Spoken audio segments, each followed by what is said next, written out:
Good afternoon, everybody. Dear friends, we are starting our webinar in the new creative season. We can start to learn again, to study again, Secret Doctrine. Today with us, 3 translators are working, and we are thanking them for helping us throughout the whole of online class. Today we are also thanking Alexandra Bobko, Sergei Nasetkin, and Olga Tomchuk. Thank you very much for you to be with us all the time. Also, we are thanking technical support. It's done by Maxim Yegorov and Alexander Kulishov, and a few cities are joined with us to bring them together to study, and we are starting our seminar. Congratulate everybody with the beginning of our study this year. Congratulate and welcome everybody, and I'm very glad to see you again, ready to self-improving work. Dear participants, I give the word to the organizer of this seminar, who provides this platform and who gives us this technical possibility to connect with the whole world. We welcome all participants, both English-speaking and our Russian citizens who can join us today for this broadcasting. And I give the word to the director of the virtual center, Adyar, Luke Michael Ironside. Please, Luke. Thank you and welcome to everyone for this new semester of the online study class for H.P. Blavatsky's The Secret Doctrine. It's very exciting to be back. We still have much to cover, but we are off to a very interesting and inspiring start. For those who have been following us since the beginning, we've begun exploring the meaning of the stanzas of Xian. We've looked at the introduction to the Secret Doctrine, and today we will be continuing in that quest for higher knowledge and wisdom. This online study class is a joint project between the Virtual Center for Theosophical Studies, a self-functioning center of the Theosophical Society, Agni, and the Adamant Lodge of the Theosophical Society in Russia and the Theosophical School of Moscow. The reach of this online study class has really been very impressive and inspiring. We have had and continue to have participants from many countries around the world. Among those countries are participants from Russia, the Philippines, Singapore, Moldova, Belarus, the Ukraine, Canada, the United Kingdom, Australia, the United States, Bolivia, Nigeria, India, Japan, Pakistan, Lebanon, Ukraine, Spain, Norway, Mexico, Germany, Estonia, Indonesia, Finland, Spain, Turkey, Greece, the Netherlands, Kazakhstan, Sri Lanka, Brazil, and Mexico. So really a global reach, which is incredibly impressive. The videos of the past study classes have reached 4,000 views in the video classes, which are available in both Russian and English. We have up to this point studied materials related to the prologue of the Secret Doctrine, the first stanza, and the first sloka and second sloka. So we'll be continuing today with the third sloka of the stanza of Zian. So once again, I would like to congratulate all participants and welcome you to this session. I will now hand over to the course organizers, Vladimir Yari and Eugenia Shabernikova. Thank you very much. Thank you so much, and we congratulate Virtual Center with the cooperation in this season, and we hope it will be very fruitful. So today on 16th of September 2021, I give the word to the President of Lodge Adamant, to the President of Theosophical School of Moscow, to Vladimir Vasilyevich. Once again, I congratulate everybody. Let's start the sense of the day of the East, the thought of the day. Amuse not thyself at the expense of those who depend on thee. Mock not a venerable man, for he is the superior. Let's pay attention. We propose, first and foremost, the moral way, the moral path, in order for a person to start following divine instructions.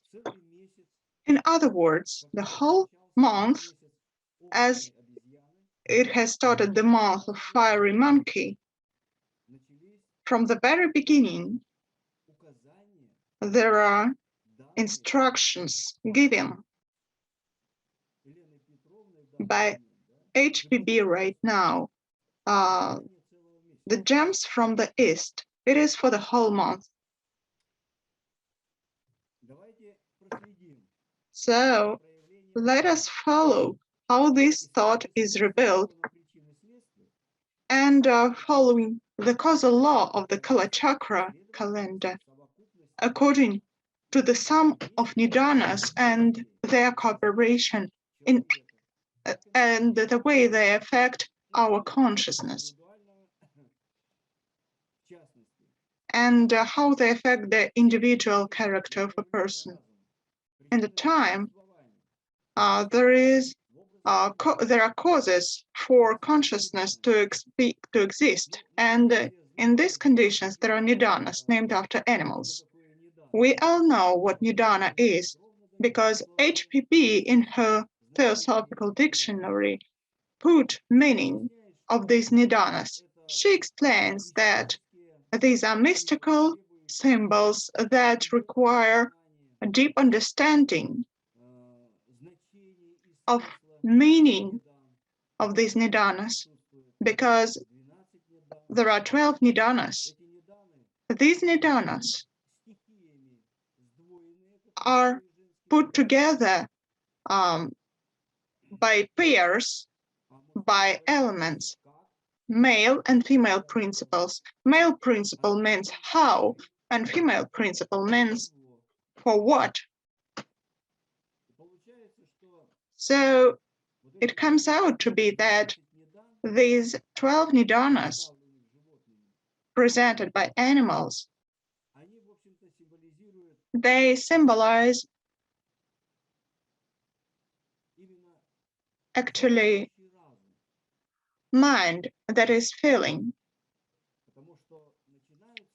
because Nidanas start their path or manifestation from Sadhu Nidana. This Nidana is at the plane of mind and creativity. So here, plane of mind and creativity is symbolized by Cancer, by constellation of Cancer. So this principle of Nidana, fiery dog, is concentrated. This is here, Ani Nidana. Ani Nidana is a single element, a single atom, from which they are going for the next plane of mind and creativity, constellation of Leo. There are 12 reasons and causes of being, 12 Nidanas. From this plane of pro-images, there are 7 or 12 Nidanas. A result of these Nidanas is a causal relationship. We've already discussed that. I would like to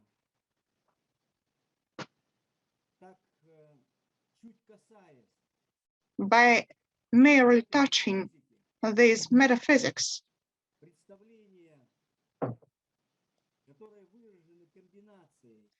understanding expressed by combinations of the century. This is dragon white.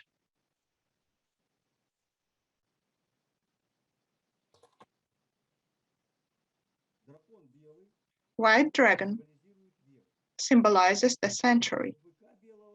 Year of the white bull symbolizes the year. The month is that of the fiery monkey. The red monkey. The week is that of the blue goat, and the day is that of the white hare. So let us try to put this combination the way that first we put dragon, bull, monkey, goat, and hare. We take them in understanding of the space, if we can say so, at the plane of spirit, in its spatial condition that can be characteristic of consciousness of everyone. Every creature has a space, the world. So according to this space or the world, the personal world, the person perceives being in the way it is. And for everyone, for each it is different. It means that everybody perceives it basing on Nidana, year of birth, year he or she is born in. And according to this, he or she watches the world from a particular position, that is, as usual, individual, and it will be different from any other perception and aspects. But in general, in essence, we'll all perceive the same way. So the essence is in spirit. And from the very beginning, perception, understanding through this causal relationship, the causes themselves, we should put it through understanding of our position, based on Nidana we are born in. But here is one but that is very important, that unites everyone in spirit. This but is at the very beginning, the century. Everyone starts right now, this dragon starts to become this dragon. This dragon is space. He serves as this being, and in it, this dragon has psychological aspect that is called a married woman. If we imagine in our imagination this image, we should have possibility to think in images. our imagination is developed, it develops this understanding, this image of a married woman, and it gives us perception of seeing. According to that vision, psychologically, we are all these married women in this century. Everybody, the whole humanity, it should have this image in front of he or she. But you all understand that it requires imagination, knowing, and understanding in the spirit of the principle or the cause that is the reason of our world perception, meaning the whole humanity. So you see how important at the beginning is in order to perceive the space or to understand the essence of this space, being or her or his world, a person should understand psychologically presence of such a state of a married woman in this being. So you see, we need knowledge, because if we get to the essence in this knowledge, get to the essence of this married woman, we understand psychological aspect of this being Nidana, century Nidana.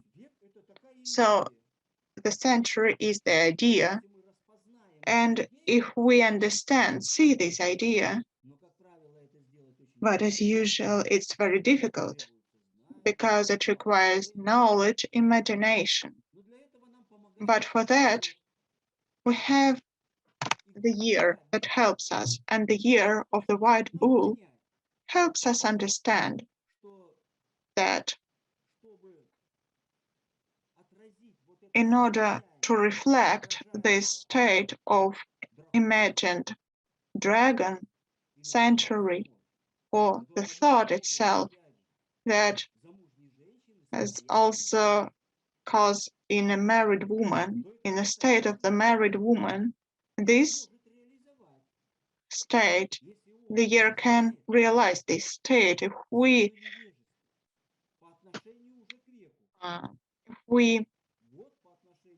say that we are ignorant.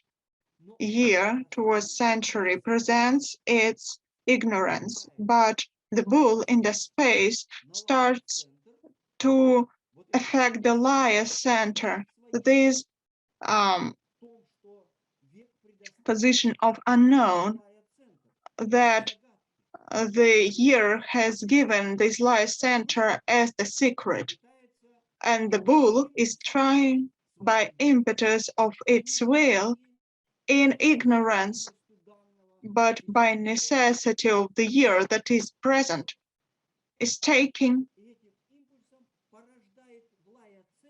and gives birth to life of this thought in the liar center. But what does he need? He needs to say that he is ignorant and he has force and potency of this power to understand the thought of the century. So that is wholly in our mind. And when we have understanding of the married woman, then we will reveal the potency of our impetus, why it gave birth in liar center. For this thought, he will understand, and realization of this year will help us react. So we are all bulls. We are dragons initially. And right now we are becoming bulls. We understand this essence. In order to get to know essence of this state of the married woman, the century, through awakening of the life of this married woman of century, we need the month of the fiery monkey, and this fiery monkey is the symbol, initially the symbol of harmony or beauty of the spirit.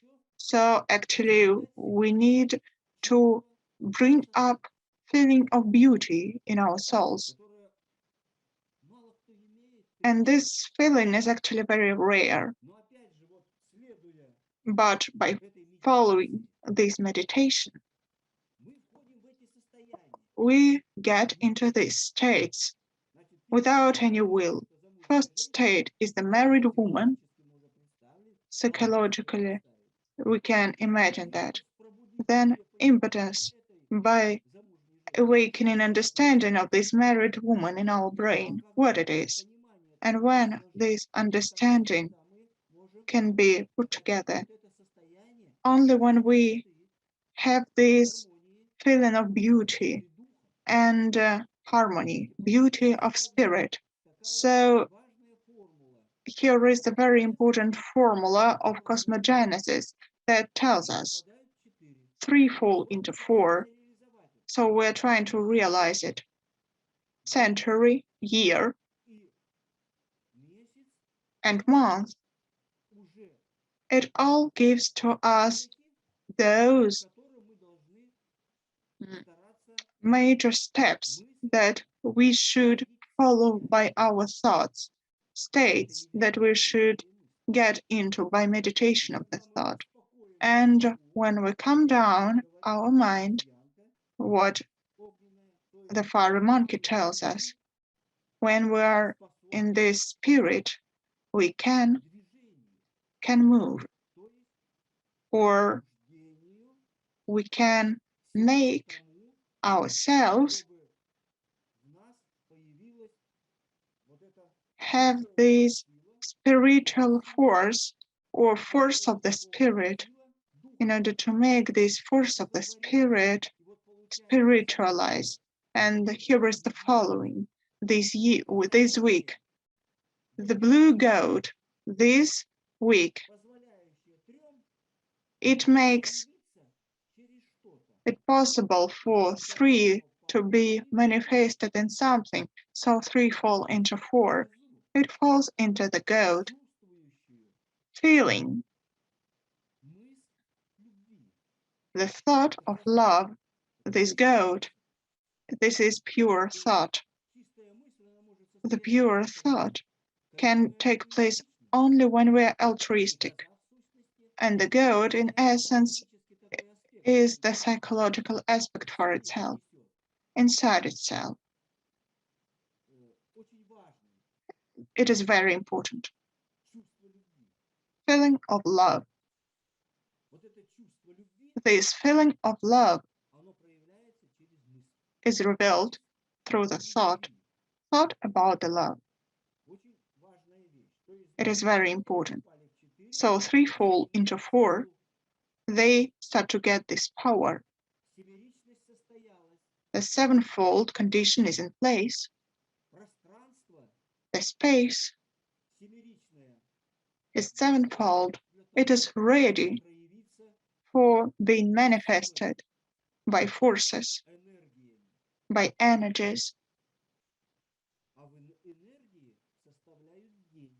And energies make the day. The day is that of the white hare. It is a very important day.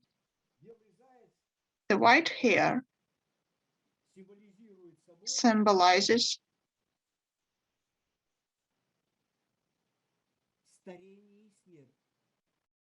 getting old and death.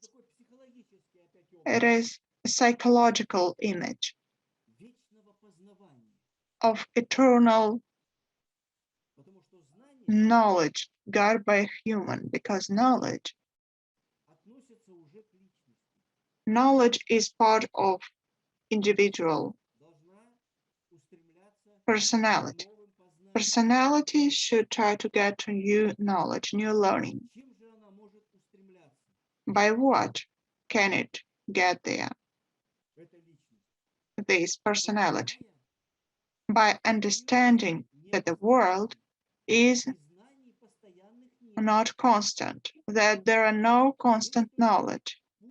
There is only the path of eternal changing. And this world of forms, in this world of illusions, through forms, knowledge always has property to be accumulated. And every time, with every personality going away, it gets old, and it gets old according to scans attributes of the personality. That at the beginning, when the person is born, and the hair is the symbol of birth into this world, or getting of the invisible world, of abstract world, into the phenomenon world, into the space of this phenomenon world. And this space is the female womb. It gets into this space, and here is the birth. The birth of what? The birth of the new connection with Kanch, attributes of the person, of the new person. So here is the way the new personality is born. This personality is ready for learning world of being. In this sense, when skunks start to get old, the hair has these psychological aspects of getting old, of death. This function of birth, getting old, and of death, this psychological aspect of knowledge presented by us, humanity, through our personality, in accepting the being, the reality. You can imagine that the century, the year, the month, the week are manifested through the day. They are all concentrated, put together in a very powerful way because they represent the action. This action is expressed through energies, through our psychological nature. These energies are called psychological energies at the plane of rebuild, of manifest. So everyone has property of psychological energy, and this energy we should initially make it better. Our manifestations, our emanations should be more pure, and the pure thought, the weak, helps us. There is the pure thought, it is instruction to us, and the month tells us about the harmony, calmness of mind, and getting calmed in our spirit. So that is what they tell us. The year tells us about great force of realizing potential in our ignorance, because we, from position of a revealed world and personality, can be ignorant. We put this ignorance as our foundation. And then we have the opposite force that is getting us to learning something. And then we will manifest wisdom for the century.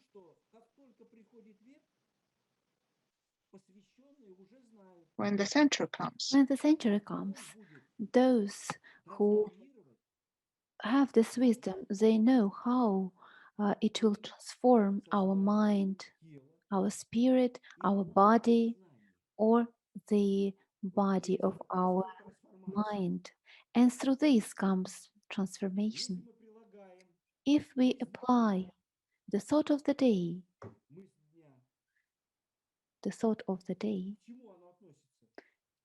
what does it apply to? To a personality. It means a personal manifestation of a person who defines themselves as a separate entity from the whole humanity, a separate entity. Yet, to interact with other personalities, this person has to be morally stable. And then we can understand where can we get this mental stability in the century of dragon. Thus we come to a completely different side, properties of Nidanas, this mysticism, this occult imagination of Nidana, of dragon. It is manifested as a karma mediator, a conductor. It's a very important detail. Karma conductor. This is how we should perceive it. Dragon as a karma conductor defines our being in this or that form. Can you imagine that? A form, a shape, which can let us born in one or another gata, which is characterized as a form of birth, of generation. There are three lokas and gatas, three lokas. These notions, we have to define them for us, that they are crucial. We have to recognize them. How can we recognize them? Only by spiritual experience, living through. And here is the utmost importance, the importance of this great Mahayana school, which tells, first of all, about the liberation of spirit, of mind, which lets us recognize the reality. Because if our mind is not calm, if we are not in our spirits, as we say, it is very difficult to recognize the reality. We cannot do it. We will always get stuck in some kind of illusion. That's why there is a notion of understanding of emptiness. Emptiness is the calm state of our mind. When our mind is ready to perceive the higher vibration from the plane of ideas, from another world higher than ours. And this world requires spirituality from our side. The world of ideas requires spirituality. When we are spiritual, then the divine fire or divine thought from the divine plane, which is basically the world of causes. And this world of causes is manifested through Adi Nidana. Adi Nidana is on the plane of prototypes.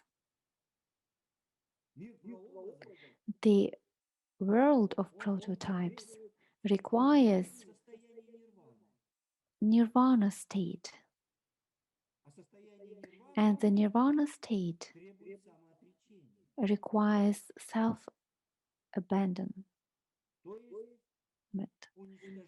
which means that we have to destroy our selfishness, our ego, which links us to the world of matter, world of shapes, world of ego, and this is selfishness.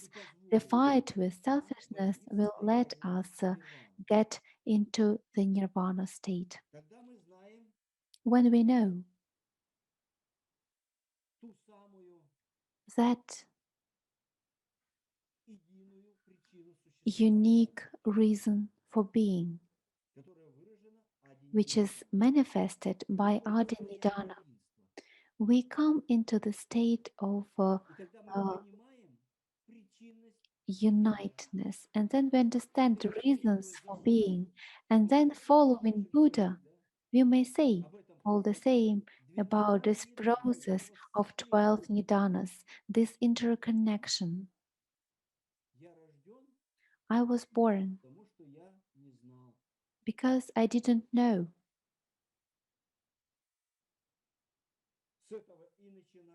From this point, everything starts.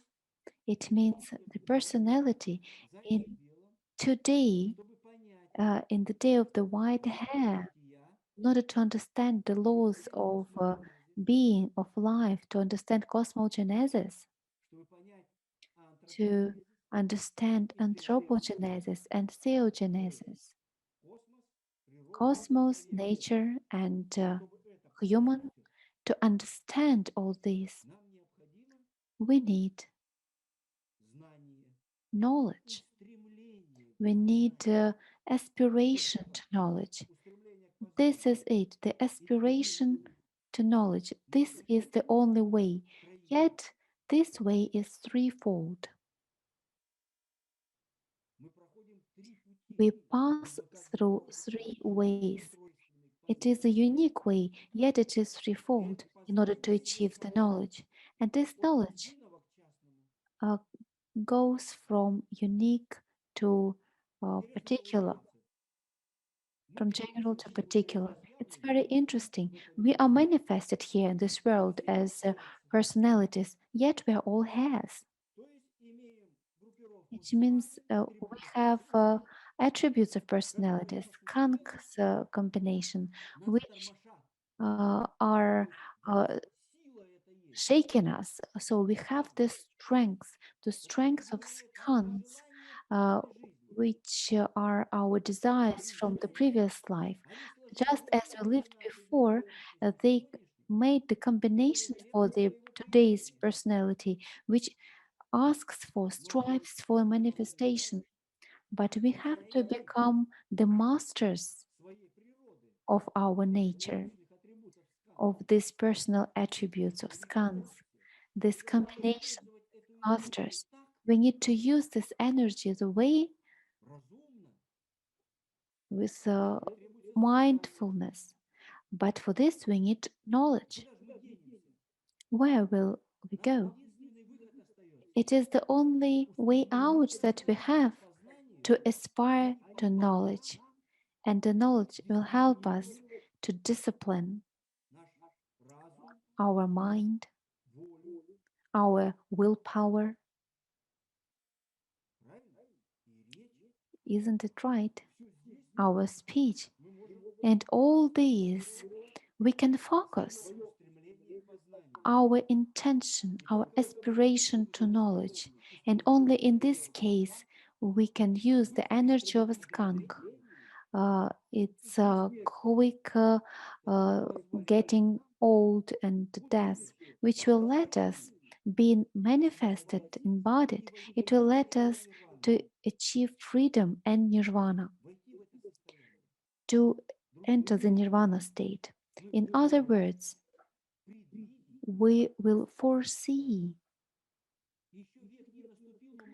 The century hasn't come here yet, but we know which reasons will require effects from our nature, from our mind. We will know. At this point, what do? We are free from getting in any situation, any conditions. We are always in the state of harmony, in the mindful doing, in conscious doing, and this state is called wisdom. A person has become a wise man, And this wisdom will prevent us from getting into situations we have no way out of. Only intelligent one gets into difficult situation and finds the way out.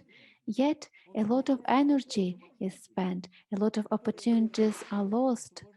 The opportunities that are provided by a free mind, mind free from any dogmas, any prejudice, and any judgmental state.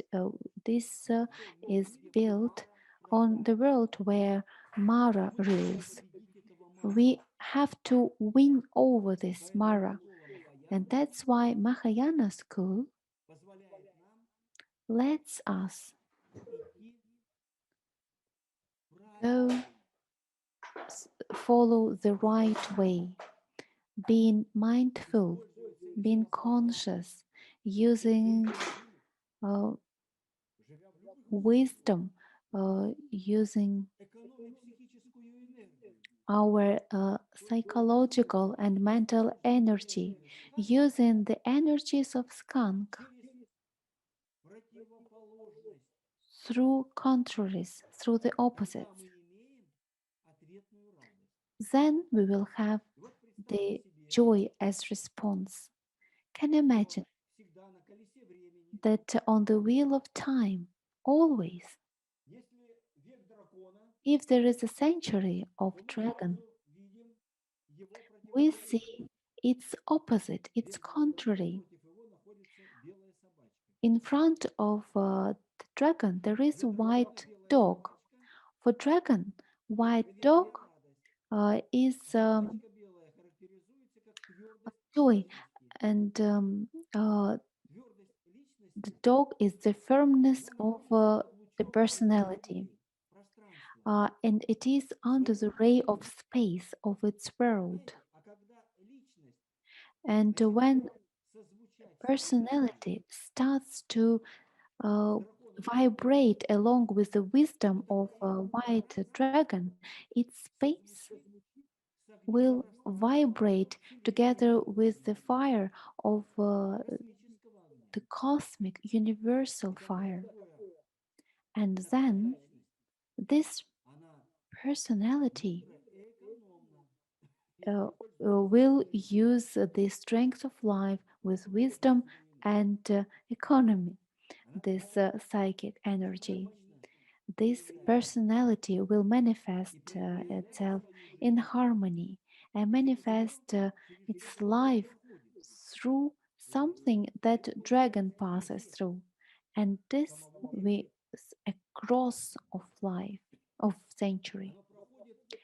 It passes through two Nidanas, which are symbolized by a blue goat and blue mouse. This is the field. This field is, we may call it as the field of Buddha. The blue bull and blue goat. It's the field of Buddha. What does it bring with it? It brings the blue bull and in front of it, blue goat. Can you imagine?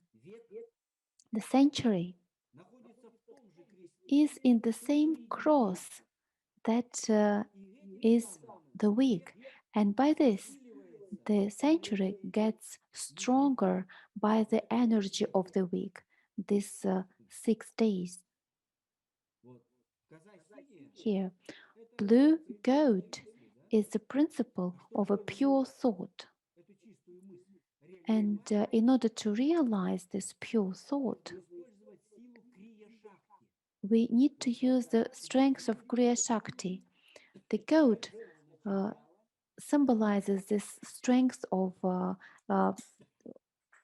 female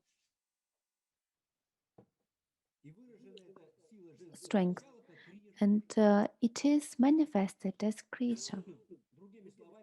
In other words, a pure thought. This is a creative thought. thought creating something new or creating future. It creates the new world, new images, new being, new life. And at this point, the cross of dragon as being has got dragon being a karmic mediator creates forms through the blue goat because the blue goat uh, can give a new thought, new form of being through the pure thought. In Sloka, it may conserve in this form or in a human shape as human beings are born through their mothers or through egg like reptiles and birds, this type of um, life generation, or through the water or air. Then we may talk about insects. In which form may we be born? Or we can be born in a divine form, divine shape, which generates itself consciously. The strength of Kriya Shakti or pure thought is capable to be born like bodhisattvas and Buddhas, to be born by itself, by liberating the form of the strength of Kriya Shakti. By the way, in the third race, people were born by the strength of Kriya Shakti, by the divine power. And exactly the century lets us to create this new being of new forms of life, and every person is capable of doing this by contraries, as the contrary of the blue pool. In the blue pool may be realized, may as a powerful energy of Kriya Shakti.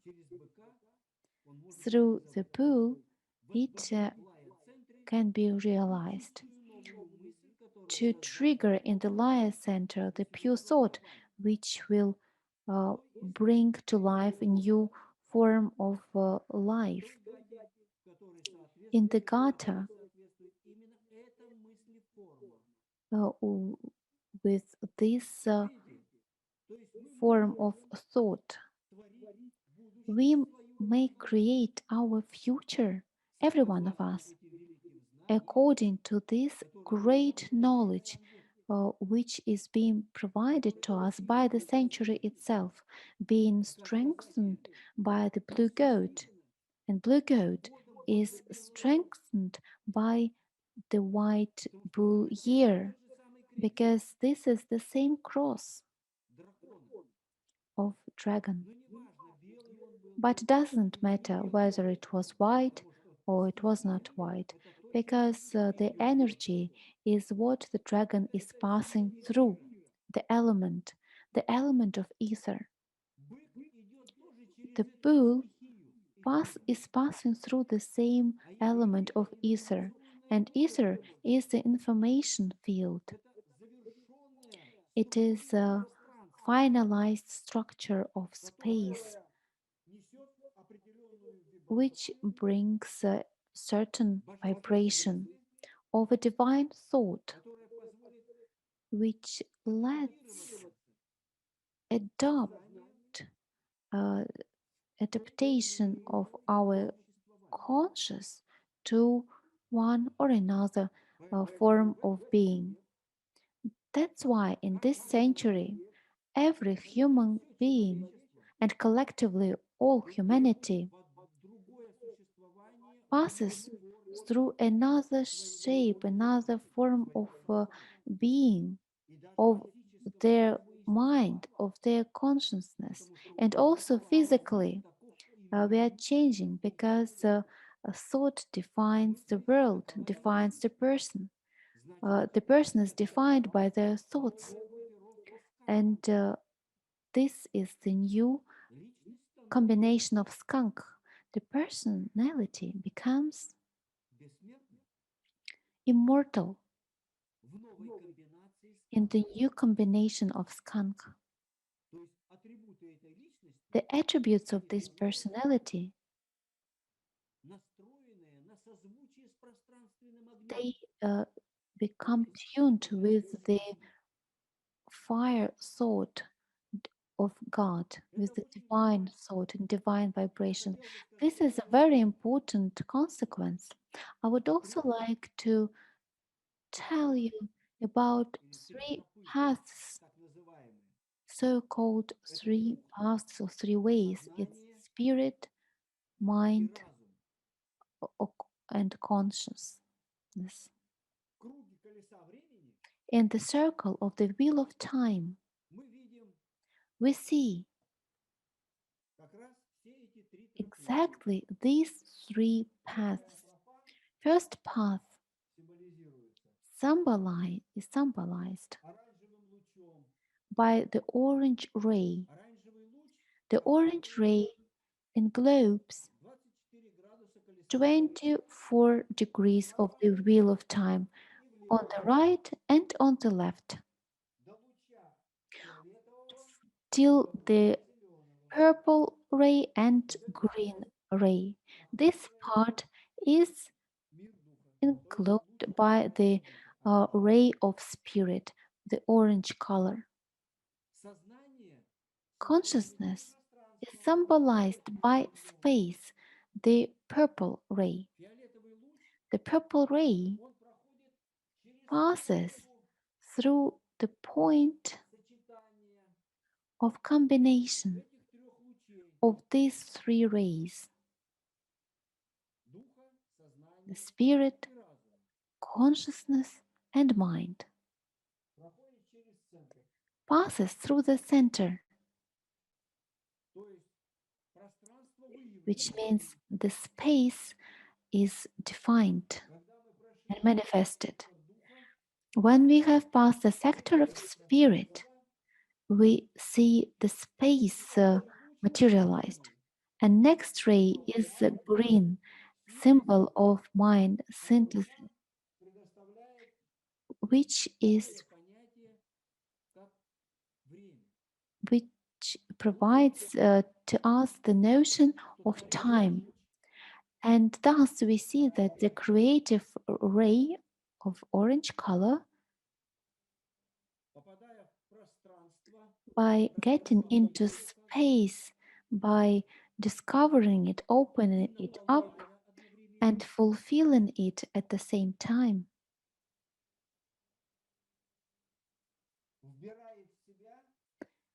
absorbs the green ray, the mind direction of space, and to wisdom, Mercury, which means that Venera and Mercury, the planets, symbolize wisdom and mind, which means that time lets us to absorb in our consciousness by being developed by the ray of space. And we can englobe, we can get a consciousness and wisdom. Our mind may become wise and aware and conscious. These are three paths. They are defined by the rays, but these rays are also symbolize the great older sleepings, which are basically those who write the great law of development of space and consciousness for the life of our mind, to manifest consciousness to manifest wisdom in this world. This is how 3 falls into 4 and a spiritual being appears. This is the symbol of a spiritual being, the cross, the spiritual cross of the wheel of time, or which is manifested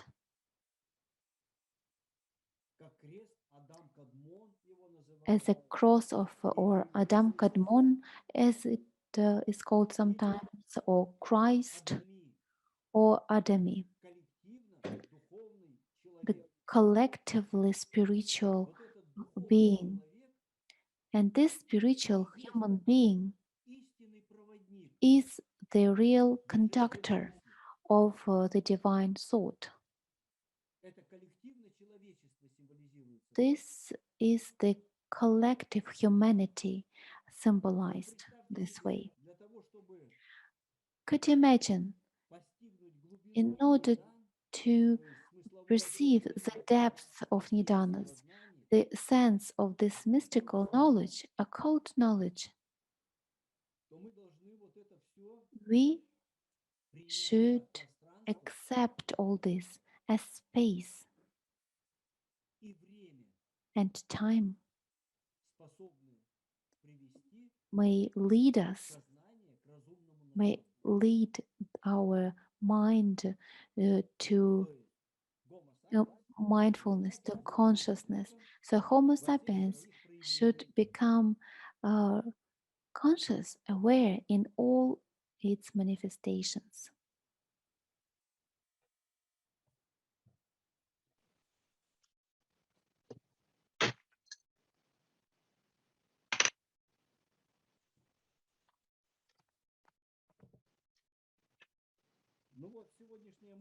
So this is the thought of the day that brings us to the source of the spirit conductivity. This is spiritual matter. Morality is the result of the heart culture. So the heart, by combination of knowing and feeling, can reflect being affected by the high thought, and discipline puts into being a reasonable nature. And the result is understanding spirit that brings us into the portal of knowing everything, or as HPB explains,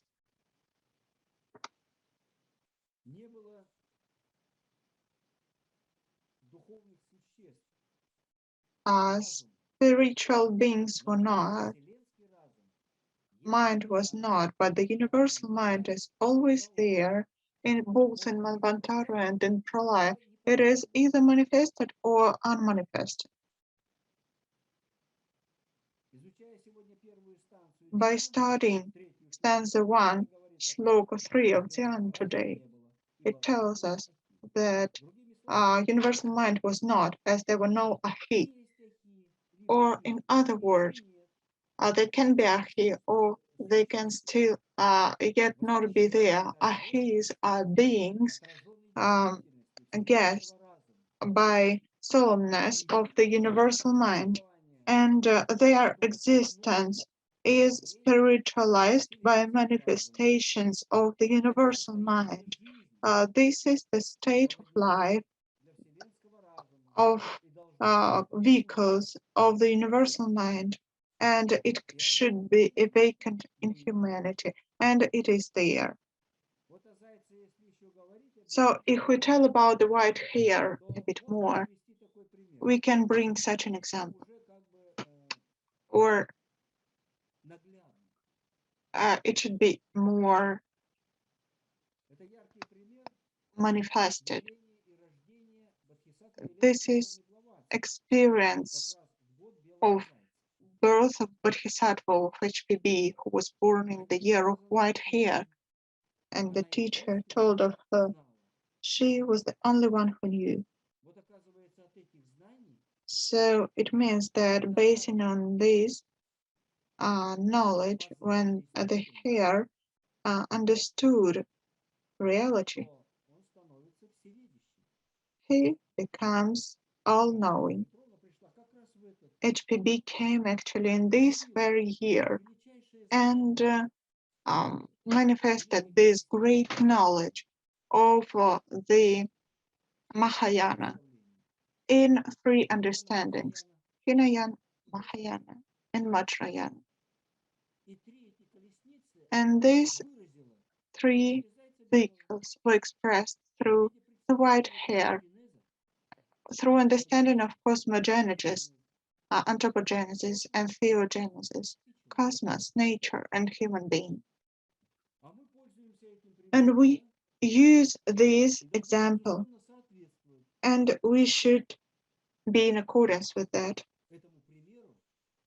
that example of aspiration to knowledge. We all are today HPB. Just imagine, we're all capable of becoming all-seeing, all-knowing. And by knowledge, which we share today, this is knowledge of HPB, presented in the Secret Doctrine, that was realized by Mr. Bakana, who was collecting it all. We were working together, but the most important thing is to start, and this impetus was given by Yuri Nikolaevich Rerich in his blue annals edition. So everything is connected. HPB, Rerich's, right now Russia, Vladimir Bakan, our school, Adamant, and many schools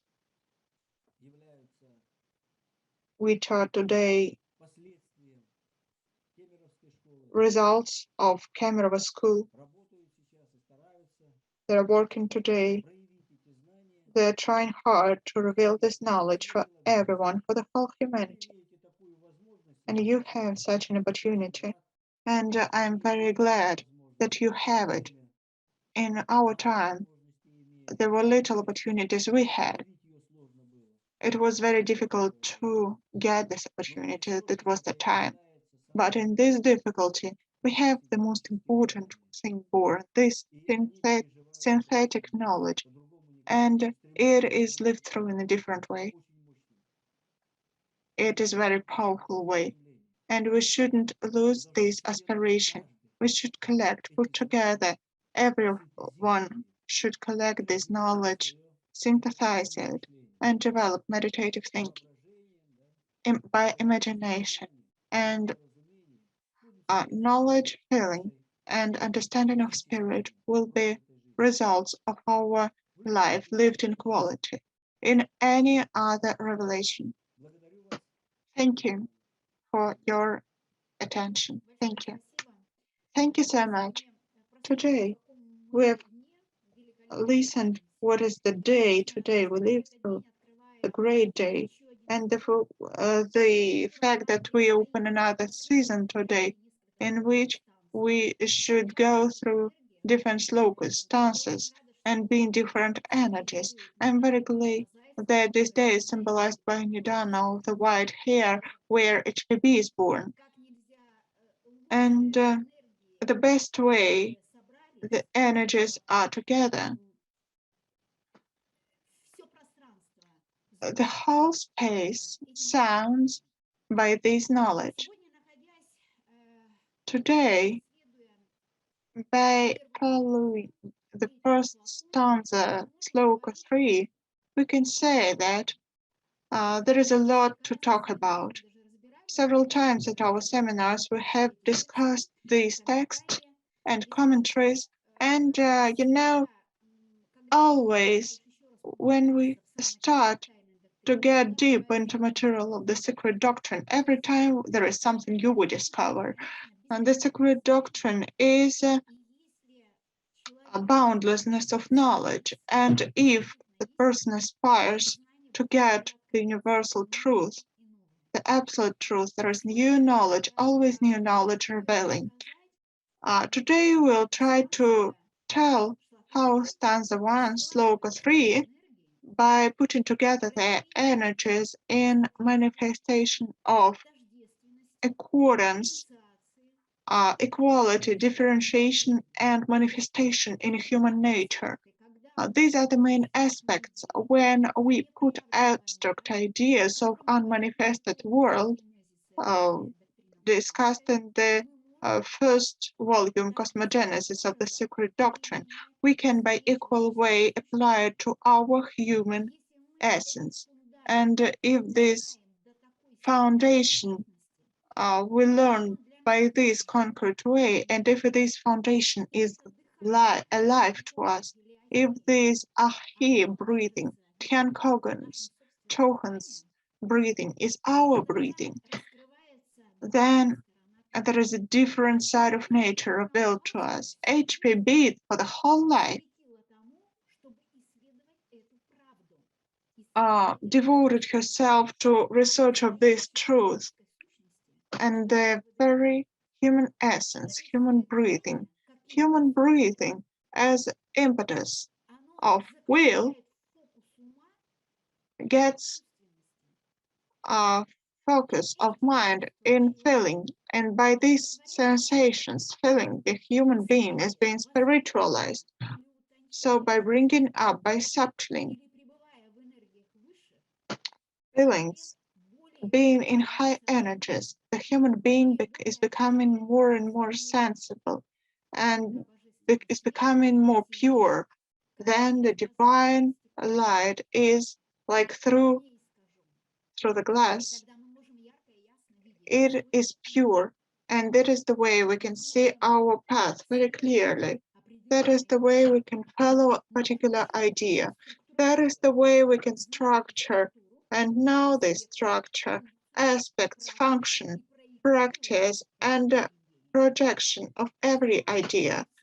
The main IHE function, but we will discuss right now. So the main function is projecting of practical activity of human being.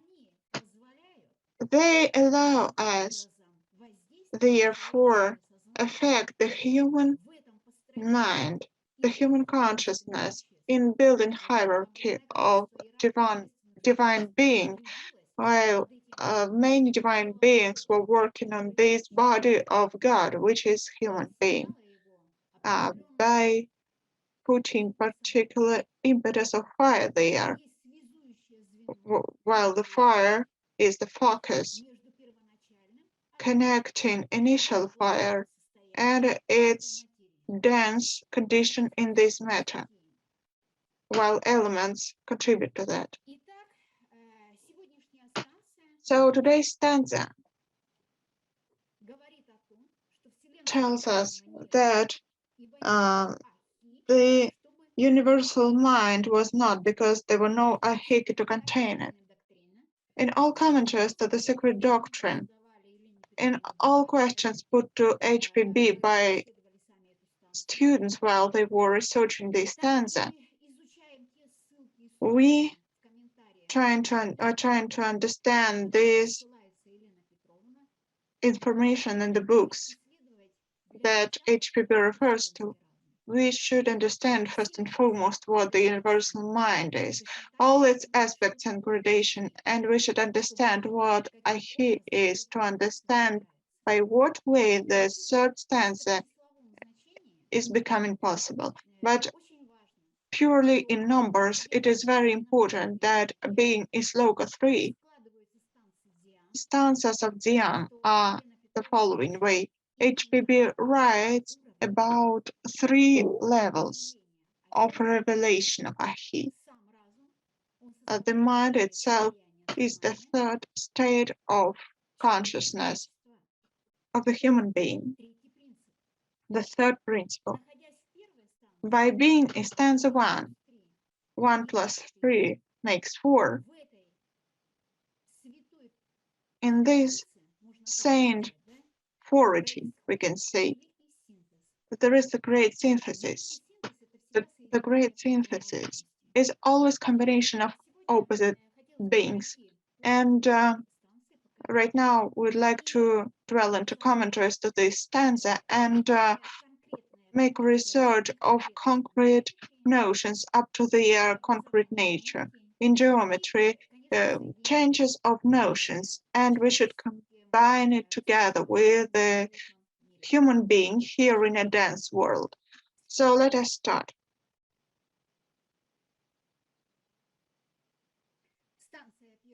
Stanza 1, Sloka 3. Universal mind was not, nor there were no Agni to contain it. So let us, at the very beginning, understand what is mind, all its aspects, gradations of manifestation and Agnis, and all gradation of manifesting this divine hierarchy.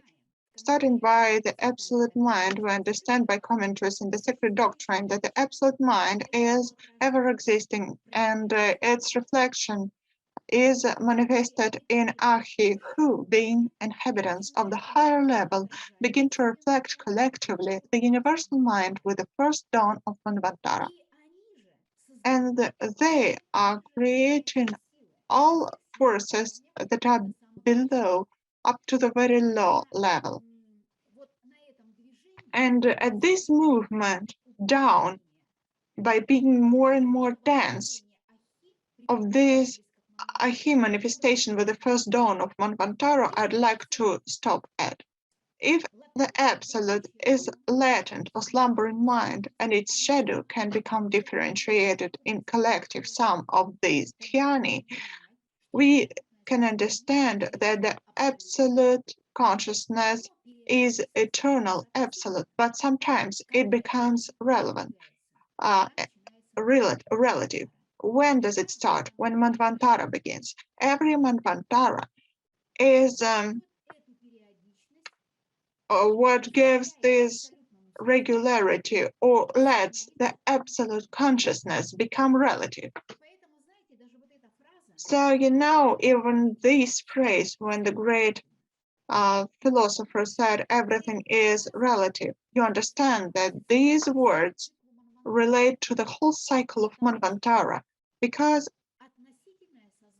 relative consciousness becomes in this period of absolute mind relative.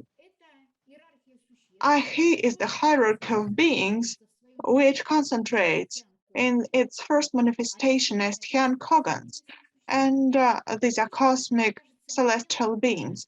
And I think it's very important when we put description of this universal mind that was not yet there, that had not become, but we can talk about it, and HPB tells about it.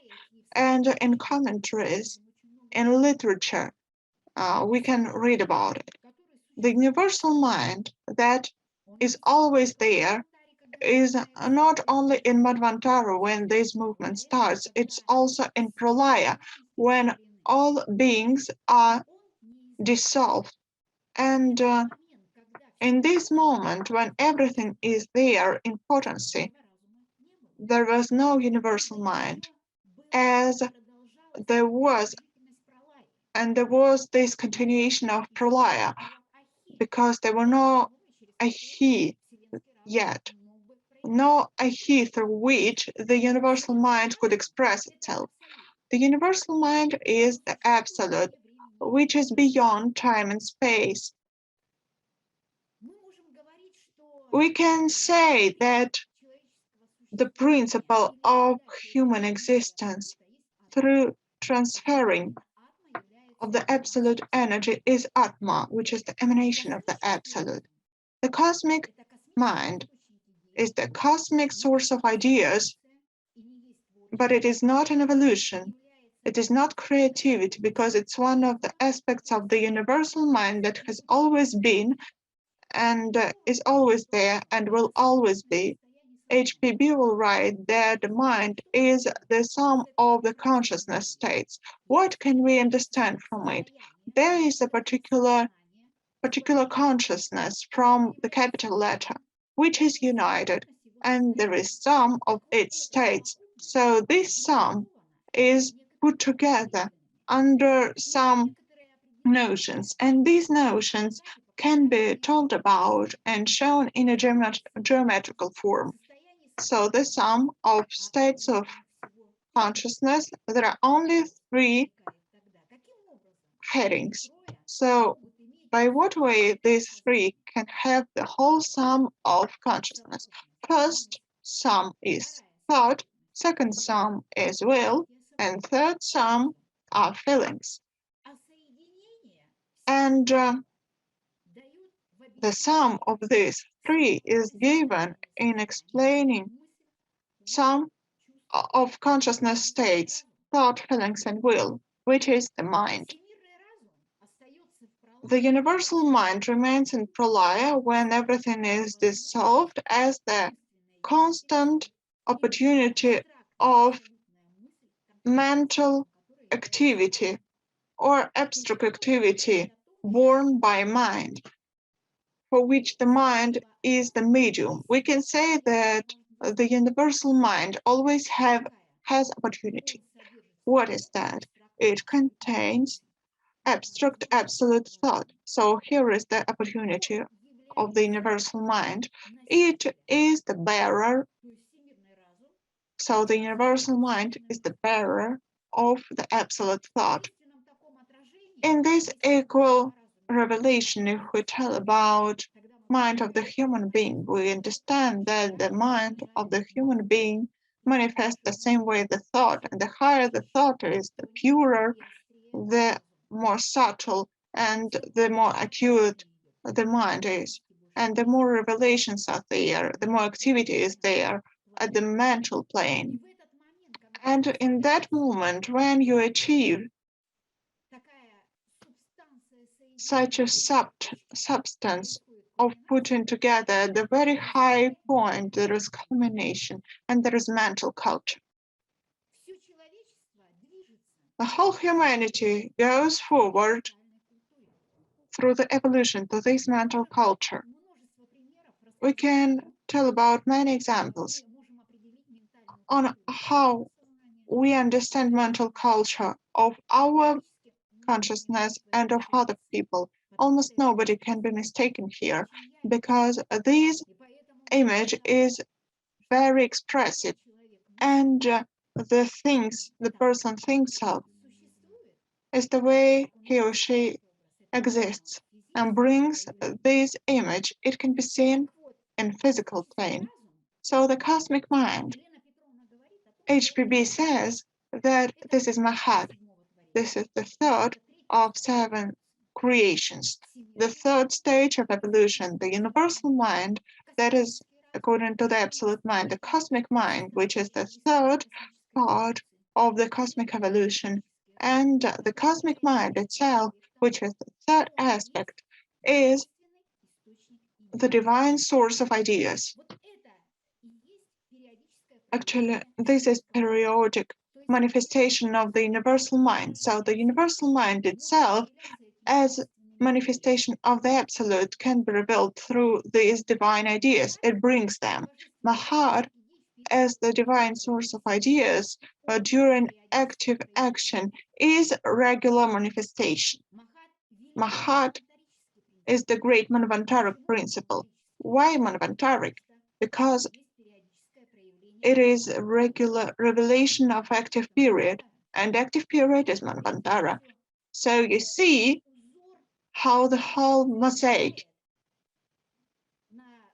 expresses at this space, pure space where nothing was, many categories and aspects of the figure.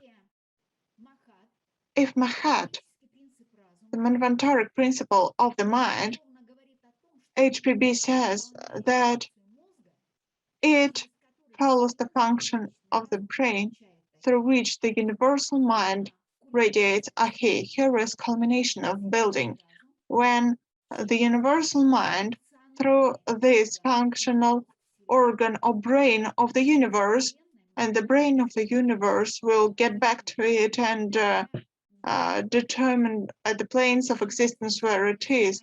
It is a very interesting state of consciousness where he starts to express himself. This is Akashi, the great,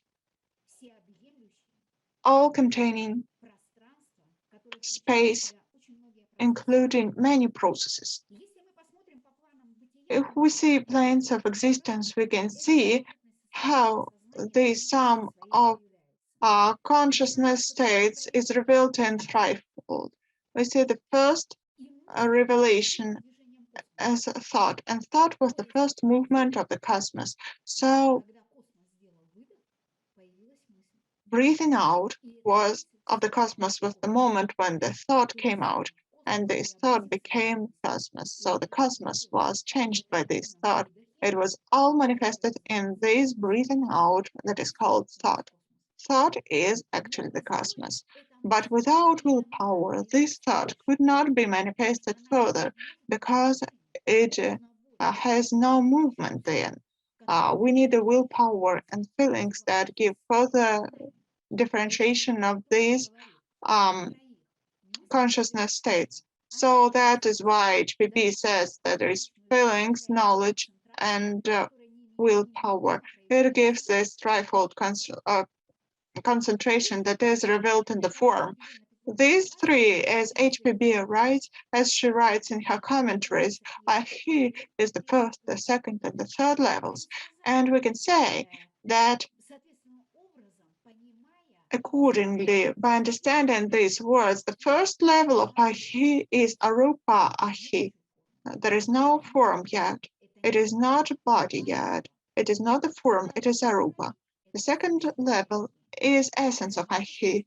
Of course, Ahi essence is the first threefold nature, the first triad that is there in concentrated point, and it is responsible for further movement of the mind. This is Ahi essence, and it only starts to get closer to Rupa or to the form. Rupa or the form is the very third part. It is what has sevenfold manifestation, threefold into four, so there is seven. And the first point of it are seven radiations coming out from the first logos, the initial rays from logos that is single in its nature. Just as all other hierarchies, at the very beginning, first level, they are in the state of Rupa and have no substance, no body shape. And that's why HPB writes that for now it's only breathing, and only at the second level they start getting closer to Rupa, to this state or this shape. At the third level, they become Manasaputras, those who are reborn in humans. And this is the great connectivity. When we study it all through the place of being, first, second, third level, when Rupa appears, when it approaches Rupa, when Rupa Akhi uh, appears, we may we may say that hierarchy of unkogans, the divine beings, just as Akhi englobes all the planes of being. How does it do it? The plane of spirit is the reflective spirit, the unique, the plane of God's plane of spirit and plane of prototypes. They are not manifested. Then the lower planes, which have their own hierarchy of manifestation further. If Aki is the breath, when inhalation and exhalation are parts of it. Three non-manifested planes, which you can see on the scheme right now, are connected, and they connect this inhalation. Next four non-manifested planes are exhalation.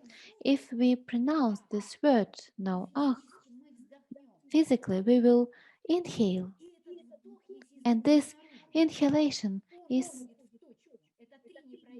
going to the point. These are three non-manifested planes that are manifested in one point, and here Akh disappears. Akh and everything disappeared. Now we are on the plane of prototypes, which corresponds to the state of nirvana, and we get to the point of concentration of a great space, great all-embracing space of Akasha, where the mind of the universe uh, is, and from then point everything becomes. When the human being is breathing between the inhalation and exhalation, there is always a pause. If we look at it, it is not a simultaneous action, there is always a pause, and this pause in the cosmic symbolism is the plane of prototypes.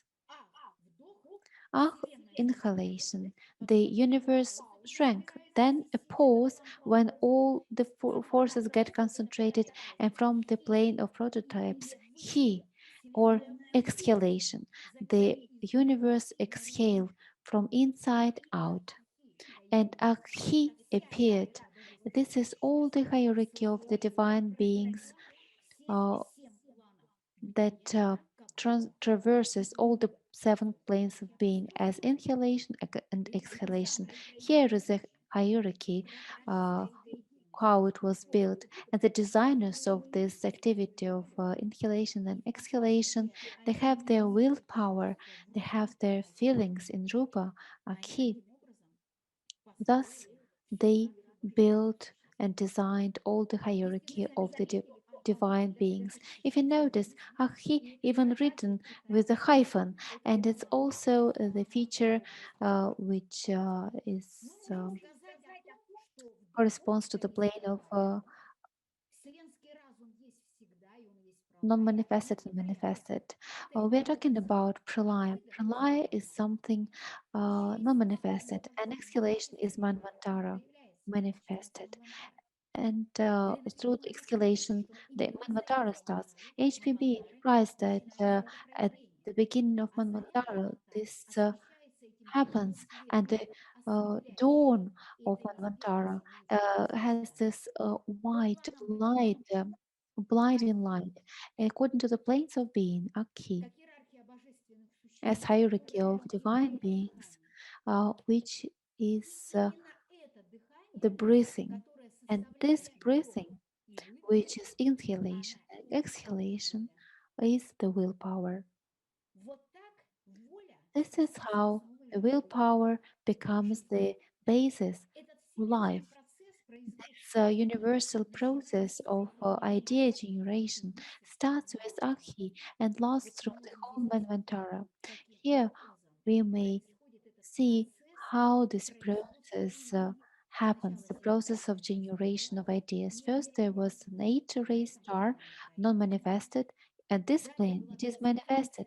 Then there was concentration of this great trinity, which is responsible for Manada, and it is manifested in the sixth ray star as the triangle with the up part down, and Akasha, the great Akasha, which may be as Christ when he dived, he had this possibility of being a great diver. He dived in and reflected Akasha in our dance plane. Now we know that it is possible. This universal process of the ideas generation lasts through all Manvantara. Akhi, the hierarchy of the divine beings, which are responsible for designing of the great idea through Manvantara. So, what should human being do uh, in every endless chain of his rebirth? How does it happen? When a human being has the possibility to take these ideas, to englobe these ideas, when we can englobe, consume the idea, we know how to build every plane, every function, every task, and he will follow it step by step. It's unconscious feeling, uh, I would say, that we have, because the human being was created millions of years ago in the very beginning, the basis of his creation was this unconscious feeling, the designing of ideas. It is designing of the universe or a human being or our own life. This consciousness which can these people who can get into this plane of ideas, we call them genius. They are artists, they are scientists, they are poets, and there are divine entities or higher entities who bring these ideas. We know them. They are Jesus Christ, Buddha, HPB, and so on. This is how it is important.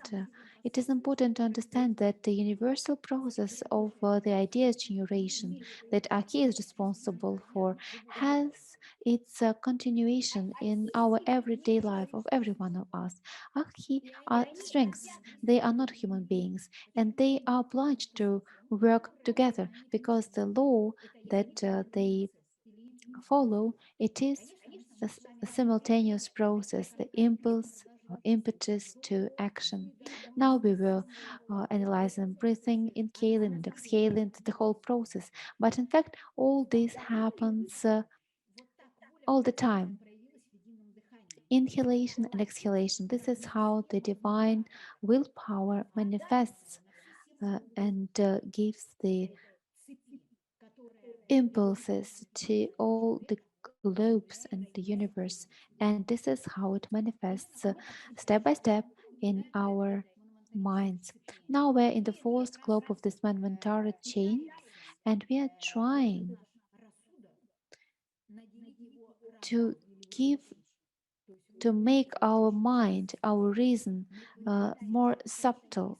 We are trying to connect it. It is a great synthesis of this fourth state, fourth uh, circle of evolution. The most important is that Aki did not exist in order to contain this universal mind. This is the state of the third sloka, because only by containing it could be manifested, and only by containing it will be manifested, and only then differentiation will start, and the hierarchies of the celestial beings will start acting. And there are milliards and countless numbers of them. This is why it is so important to uh, contain this idea. This is why when I said that the person who can contain this idea may design these ideas in their own lives, just as Aki, who contained it, can manifest this universal mind. Aki are seven primary rays or logos, which go out of one unique logos, which is threefold yet unique. This plane is so high that its light is blinding. It is the blinding white light, but in its perspective, the seven ray stars has seven correlations. It's orange, purple, red, yellow, blue, dark blue, green, and all these colors. You see that they correspond to the main planets: uh, orange sun, purple moon, red Mars, yellow Mercury, light blue Jupiter, dark blue Venus, and green Saturn. The unique white ray, then three, then seven, and these seven colors will be differentiated uh, endlessly.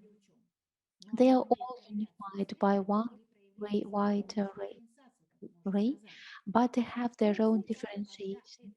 After the creation, they start creating all their lower forces at all seven levels, up to our level, the lower one.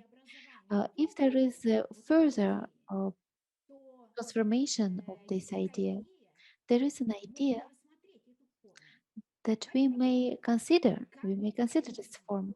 Let's see how it may be. We have got the word mind or razum in Russian language. So Ra is the god of sun, that got to the mermaid, descended to humanity and became the light, the mind. It got manifested through Z or Z in the Russian language. So it's Raz, like mind. Z is in the middle between Ra, God of sun, and or mind. If you write it, we see how it unifies. If we see Symbolically, Z, if we draw the letter Z, we will see it as connecting the top and the bottom. Mind is connecting the top and the bottom. It is connecting the beginning and the end, the manifested and the unmanifested, spirit and matter, cycles, and so on, because it stays in clarity. Ahi allow us to see or to understand clearly. They can connect the mind and the heart, and we become intelligent. Then the ray touches our consciousness, and the understanding comes. At each level they reach, they receive new names, as their original homogeneous substance becomes more and more differentiated, and subsequently they become Rupa, etheric twins. This is the threefold star for understanding in a person, and that connects two triangles, the upper one and the lower one. And you know, in the Secret Doctrine, the symbol of Manvantara is the serpent that bites its tail in Kala Chakra. It is around the sixth ray star. It is Arupa, and serpent as mind is the guardian of Ahi body or Ahi form. Ahi, you can see that Z is the 26th letter of alphabet. What is 26? If 2 multiplied by 6 is 12, and there are 12 sectors of Kala Chakra, 12 Nidanas, 12 reasons of existence are there, where when we put 2 plus 6, there is 8. In this endlessness, and in the previous scheme we were putting Ahi, eightfold figure, 8 figure. And that is the way manifested and unmanifested are together, and this raw light comes out. Ahi, that is the result of consciousness or sum of ideas when the shadow of this triangle, initial triangle, is low and lower. With every stage, it is more and more dense and is there where the consciousness perceives its objective manifestation. It means that the consciousness was perceiving subjective one through objectiveness of the object, through these objective perceptions. The initial triangle with its upper side goes into the second triangle, which is its upper side down, as will and desire, and they go one towards another, where the sixth ray star is there, Rupa or Ahi form. As Ahi is 1, 2, 3 level, then development of thought has first, second, and third stages of development. How can we see it? The first stage is when person tries to reason. This reasonable part tried to define principles of mind. Then the person tries to reflect, puts different thoughts together. And stage 3 is the upper one, when the person learns to think. He is the bearer of idea, puts together thoughts and feelings, has perception of the higher triad or monad. That is the way levels 1, 2, and 3 are according to levels of thought, to reason, to reflect, to think. As 3 levels of Ahi who are responsible for that, it means that Ahi are responsible for that or have capacity to project this up to the lowest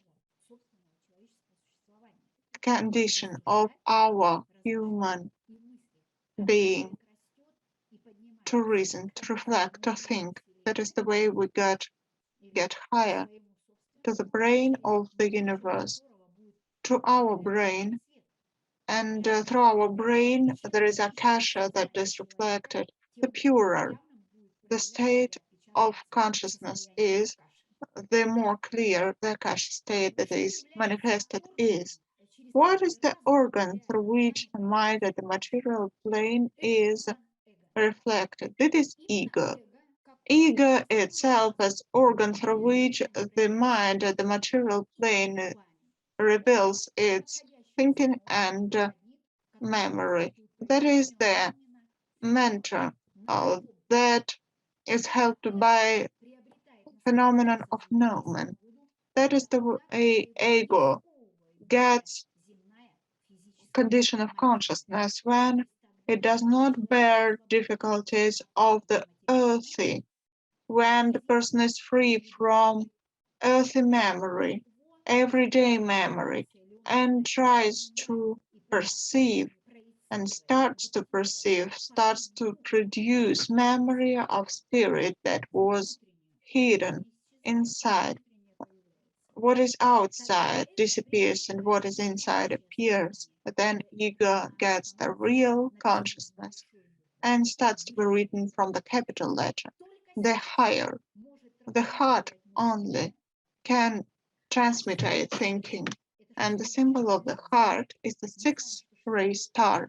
We know that the 6th ray star is Rupa. How can the heart transmutate thinking? When the heart can put together all the opposite things, and that is when transmutation takes place, when thinking becomes thought, and then the idea can be manifested.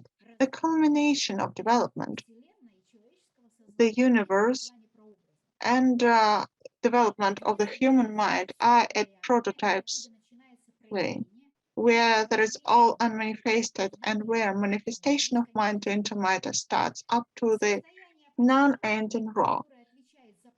The state of space that is responsible for prototypes is akasha. In Buddhist sources, akasha is called ha, and that is what awakens all good aspirations. That is the force ha, which is the symbol of akasha. How is it possible? Through what? Only pure, great love gives birth to this nobility of spirit that can give birth once again to a human being. It means when a human being, essence, the soul, is that pure that it can perceive the divine or understand this Akasha principle at the brain or at the brain plate, this ha awakens love, noble aspirations. We can know this type of love when there is great light. The person becomes better. He cannot show his or her lower revelations, cannot, because the whole essence of this person is to the better, because that is great love, and it can reveal only higher revelation, and the person will try to reveal only better in its feelings and thoughts. All these great feelings will be revealed, and they will be born by the united heart. Thought, will, and feeling. This is the first triangle, and it can be revealed in matter, or ha, and here the cup comes about, or heart, 6-ray star, in the form of heart, Rupa, Ahi, 6-ray star. How does it come out when creative vibration gives birth to thought that was living inside the heart? This is the point in the 6-ray star. It was living there, but it was not revealed. Probably it didn't know even that it was there. And only creative vibration in revelation of heart, the pure energy of Akashi, can cause in this point, in this depth, this thought. And then the cup has its potentiality, its treasure, its bearer of spirit, and it asserts its knowledge, and then the heart bears the spirit. At the planes, this and Ha is unmanifested and manifested from the plane of prototypes to Ha from prototypes to the dance world. We can see how Ahi is written through the prism of revelation of opposite things. Through this prism of opposite things in the Secret Doctrine. So this is unrevealed, and he is revealed, manifested, point of return after transmutation in dense plane, getting together form and non-forms. It goes to the great finish. It is great mystery of putting together spirit and matter. So you can see how it is greatly revealed. Parabrahman or Brahman. You can see that here there is and Parabrahman reveals this absolute. And it is revealed correlating to the following revelation. It is transformed into Ha or Akashi, and what do we see? Mahat. Inside we have this word Ha, the first principle of the sun, Mahatma, the great soul or bearer of this great mind. Arhat, the person who is fully free from the darkness of soul, is beyond rebirths and is at the fourth plane, Akasha, and for heart, this former, the ever-existing fire, the creative power and living power. So here is the hierarchy here that is hidden, or the law of putting unmanifested Brahman, to manifested Ha, bearer. So as the source gets back through transformation into Ha or Akasha. So Ahi or Tian Kogans, those who are vehicles of the great energy, they are forces giving energy to laws. So before the conductors became the breath, there was one point. So through those conductors get manifested the will and the nature and the laws of nature. So the expression of echai. So at the beginning they create the background, the foundation. What is this foundation? Not to delegate their laws to the nature, but to establish the nature laws. It changes a lot. So this is hierarchy of Tchayan Kohans. At the beginning, they had to reveal the absolute laws and great veneration at the beginning. Only after that, the matter started to reveal, to manifest it according to the laws which they obey. So at the beginning, the veneration was expressed to reveal the laws of nature. In first manifestation,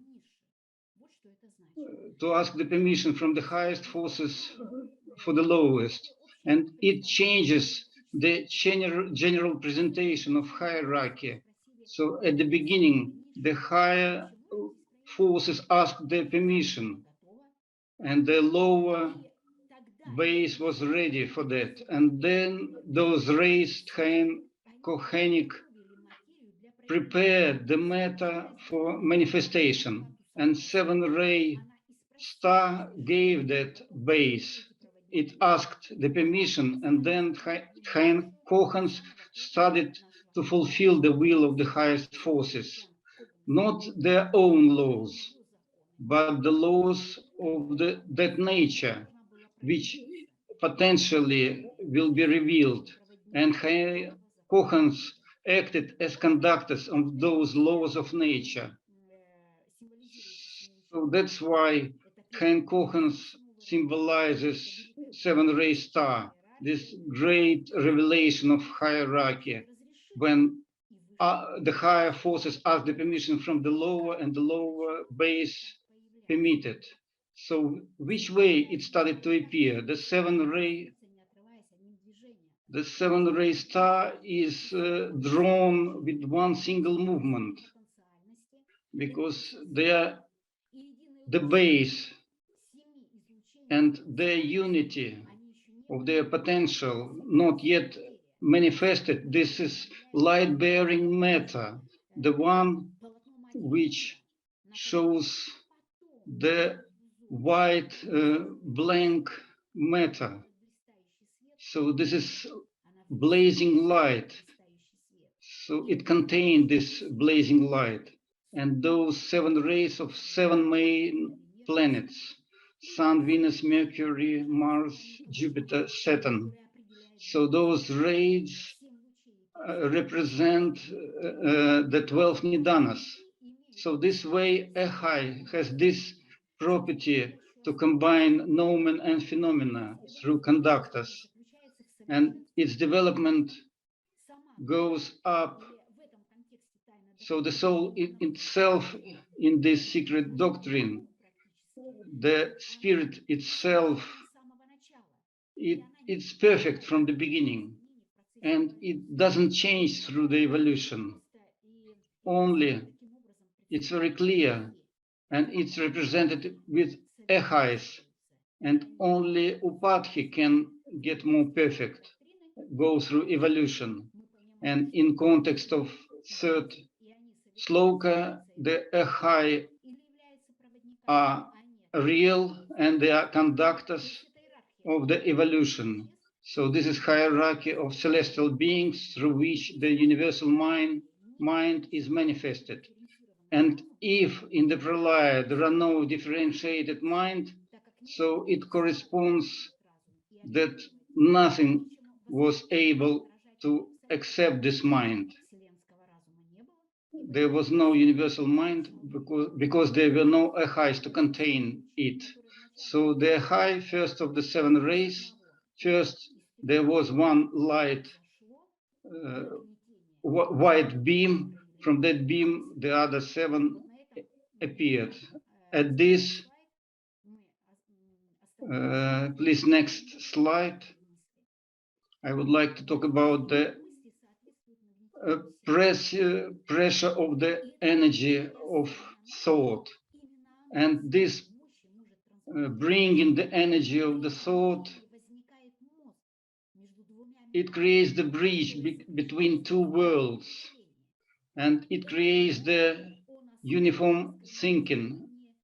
And this brain is based on the connection between brain and heart, transmutation by fire.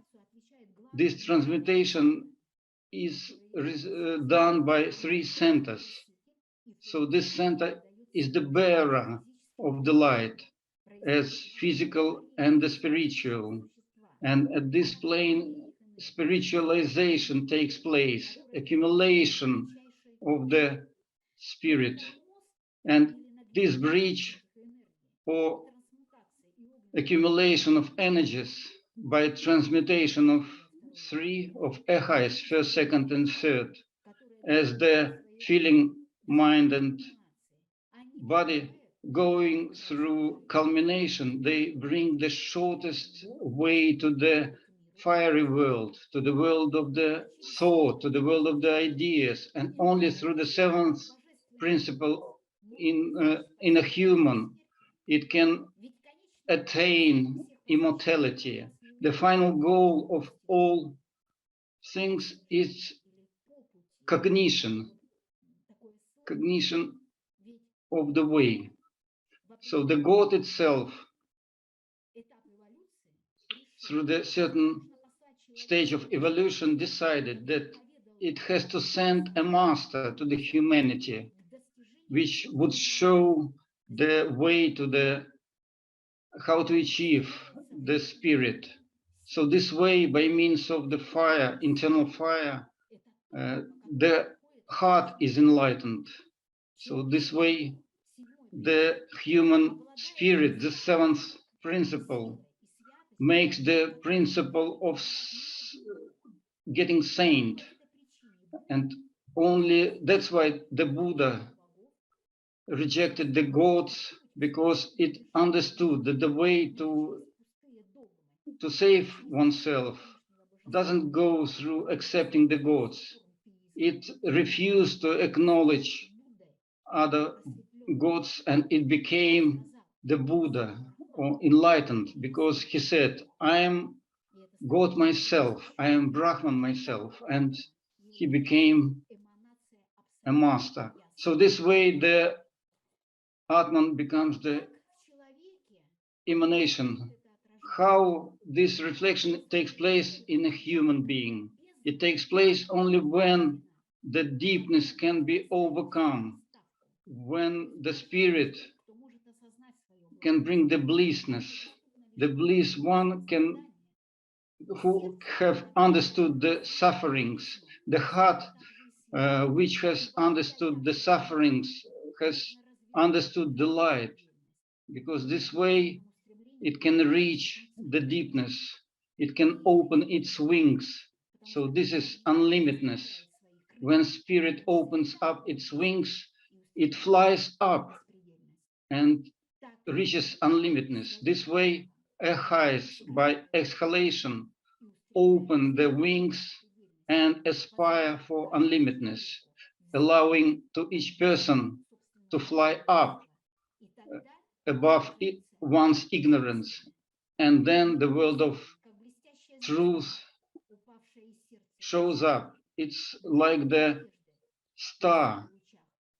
It's like shining star falling from the heart of eternity. It's like a lighthouse of hope with the seven worlds of existence hanging on its seven. So universal mind was not, nor there were no ehai to contain it. Thank you. So we have got such discussion regarding the third sloka. We have tried to combine together the highest and the lowest, manifested and unmanifested, ah and high, and this way to tell you, for you to get the feeling, this unlimitedness, what there was not. Thank you very much for listening to this material. And now I please let the floor to Luke Michael Ironside so that he can draw a conclusion after this impulse to consider the slokas that are waiting for us for the next studying season. Luke, you're welcome. The floor is yours. Thank you. And I'd like to thank the course leaders for such a comprehensive analysis and examination of these very significant slokas. Today we had a look at the third sloka of the first stanza, universal mind was not, for there were no ahi to contain it. And as we learnt throughout the study today, the ahi here are referred to as the Dayan Chohans in Christianity, sometimes referred to as the angelic hosts, or in Judaism as the Elohim. We learnt how the ahi are the vehicle whereby the manifestation of the logoic thought takes place, through the giving to nature those universal laws by which she is governed.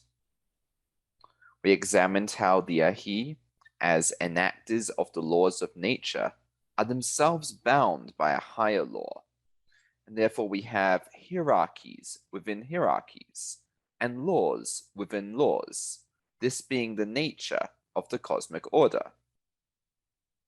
We discussed the universal mind, and that it is through the ahi that the universal mind comes into being.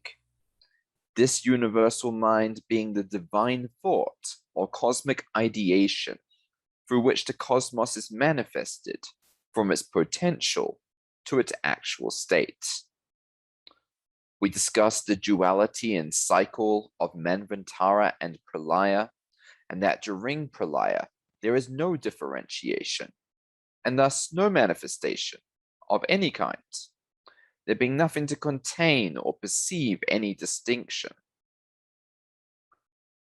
We discussed the cosmic mind as being the fundamental source of ideas. However, the idea that the cosmic mind is not conditioned by evolution. It always has been and precedes and transcends all the diversities of Manvantara and manifestation. The universal mind contains all potentiality and is the bearer of universal thought, which finds manifestation throughout the various planes of existence. We find that this is mirrored on the microcosmic scale, and therefore thoughts have power. Thoughts create our reality. Thoughts provide a blueprint for our own existences. At the very beginning of the study today, we discussed the inconstancy of knowledge, the fact that knowledge is inconstant.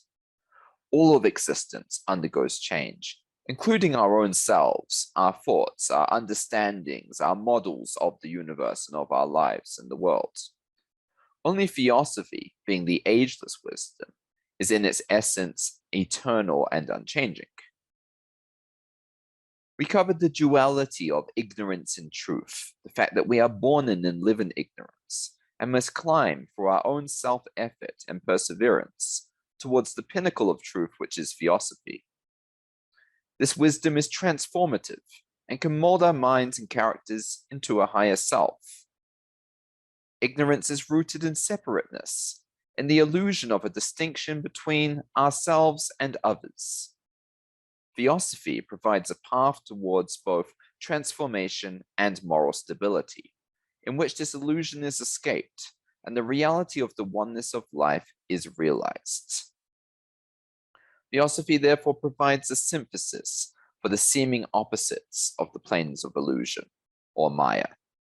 All things are revealed to be, in reality, of one essence, a diversity in unity. And so to take away from what we've learned today, there are a couple of questions to consider. Hopefully we can spend the next month reflecting on the question, how can we as Theosophists endeavor to distinguish between ignorance and truth? And further, how do the macrocosmic occurrences of Manvantara and Pralaya, this eternal cycle, occur on the microcosmic scale in our own individual lives? And so with that, I'll hand back over to the course leaders for an announcement of the upcoming International Theosophical Congress. Огромное спасибо, Люк. Thank you very much, Luke. Thank you all for waiting till the end of this seminar, the finalization. We congratulate you with that. In Russia, in November, there will be the 5th Congress. It's a great global event which task is socialization and scientific basis of the secret doctrine and all the HPB works. It's not only theosophists but also representatives of education, science, culture, medicine will be presented to be also in the framework of the Congress organize other kinds of activities, other projects. This year we will have um, exhibition of paintings and poetry that is devoted to Elena Petrovna Blavatsky. We will have an exhibition which is called Philosopher's Stone, where the cut gems will be presented and the artist, the gem cutting artist Victor Teslakov, who lives in Hong Kong, but he uh, provide us with his exhibition for the Congress with philosophical sense. Also work with editors who publish esoterical literature with new book. Will present to them. Also will present a new international journal, Theosophy Vector, edited by Albatross, where there will be scientific articles in the Russian and English language about HPB and the Secret Doctrine. So this event will be really great, held in the city of Sochi, by the seaside, in the mountains. Please, you're welcome wherever you are. You're welcome to come to the International Theosophy Congress in November. We will be waiting for you. And now we are going to see a little video in English language about the Congress and its achievements, about how it was organized, and about other congresses till 2022. Thank you very much for your patience, for your courage, because indeed we are talking a lot and it is not easy, I would say, to discipline our mind in order to be concentrated and tuned. But this is an experience that we acquire. Thank you very much.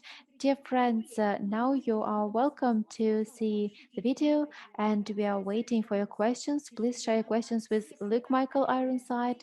Write to us, you know, all the contacts, and you will see in the end of the video a banner with contacts. Our light, our love for us. Our next online class will be held the 14th of October. We will start at fourth Sloka, and 25th of October, the Theosophical Seminar. You are welcome to connect, because the Theosophists and scientists from different countries will be talking about the Sloka from Portugal, from Russia, professor, doctor of physical science, professor of St. Petersburg University, Mr. Franzusov, the director of the Virtual Center, that is gonna talk to us the 25th of September, or 7th Sloka, Luke Michael Ironside, also Mr. Pandey, and our comments, presentations. We will plunge in these wonderful ideas and share our ideas with you. Light and love to all of you. Thank you. Goodbye.